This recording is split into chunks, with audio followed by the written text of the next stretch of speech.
তেতিয়া হয়তো তোমাতকৈ মোৰহে বেছি দুখ লাগে যেতিয়া তুমি তোমাৰ দুখৰ কথাবোৰ কোৱা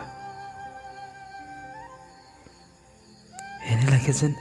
সেই দুখবোৰ তোমাৰ নহয় মোৰহে আৰু এনে কিয় হয় জানানে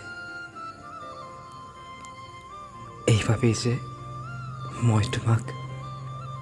মোৰ নিজতকৈও বেছি ভাল পাই পেলাইছোঁ মোৰ প্ৰাণতকৈও বেছি মই মোৰ নিজৰটো সহ্য কৰিব পাৰোঁ পিছে তোমাৰ দুখবোৰ সহ্য কৰাটো বহুত জটিল জানানে তুমি যে মোৰ প্ৰতিটো উশাহত বিলীন হৈ আছা যেন তুমি হেৰাই গ'লে মোৰ উশাহো হেৰাই যাব চিৰদিনৰ বাবে